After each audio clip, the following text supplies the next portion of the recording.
My nephew Abraham likes to say, when life gives me lemons, I make grape juice. We can't always decide what life gives to us, can we? Well, the pandemic would be one of those things. We have made the hard decision as a regathering committee, as leaders of your church, to stop having in-person worship gatherings for the time being. This decision was a difficult one to make, but in reality, because our chief concern is your health, it wasn't that hard. Under the advice of our bishop, Bishop Trimble, Governor Holcomb, the Fishers Board of Health, and many others, the rise of the numbers in our current state of the COVID-19 caused us to say it would be best for us not to have in-person gatherings. So we will stop having worship services and stop having gatherings of more than 10 people in the building. If you have any doubt at all about whether your group is meeting, contact your leader and they can give you insights about that. In the meantime, we continue to be the church. We're not the church gathered in one place anymore, but we'll continue to be the church of Jesus Christ, scattered in our homes, in our neighborhoods, in our communities, where we can be in touch with other people.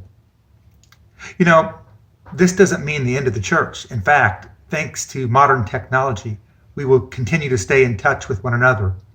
We'll have our online worship services available starting at 9 o'clock every Sunday morning. There'll be other opportunities to gather with people in virtual classes and groups through Facebook and through YouTube and through a variety of means we can get together. Good old Zoom has allowed us to be with multiple people all interacting at one time. And then there's the good old-fashioned phone call. Pick up your phone, call somebody that's part of the congregation, that's somebody that you miss, and just talk to them. Find a way to connect through social media, through whatever means that you can, and do that with your church leaders and pastors and people in ministry as well. We would love to hear from you in a variety of ways. I do want to also take a moment and thank you for your generosity.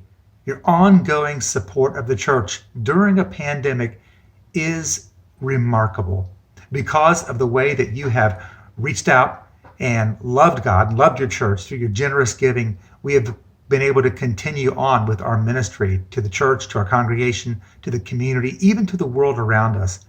I want to say thank you for that. If you decided, we can't go back to church right now, I'd like to find out how to give online, simply go to the church website or the church app, follow the links, and you will be able to set up online giving as a means of continuing to support your church. Or, of course, you can always mail in your check as always. Back in January, Lisa and I came to our church and we met with the Staff Parish Relations Committee for the first time. We were excited to say yes to coming and being your new pastoral family. We didn't know, of course, that we would be in a pandemic. We didn't know that being together would be so difficult. We didn't know that we'd have to start and stop and start and stop church services so many times. But here we are. And even though this keeps us from being physically together, it doesn't keep us from being together. We are united in Christ, united in His presence, united in His Spirit. And I pray that you would continue to find ways to unite with other people. I know that we as a staff are working very hard to look for ways that we can connect with you and others in the community. And as you hear about those opportunities, why don't you share those with others?